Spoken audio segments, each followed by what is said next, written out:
Hello guys, welcome to my channel. Today we are going to see how to do I change Windows 11 long search bar back to a search icon without any software or without using command prompt. Guys, I show you guys how to do that.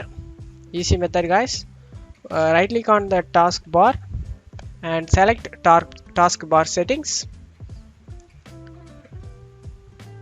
In taskbar settings, you just need to search in here. You just need to arrow mark here, select it and select search icon only. Select search icon only. That has been changed guys, and that's it for today's video guys. I hope this tutorial definitely helpful guys. Give me a like and subscribe. Thank you.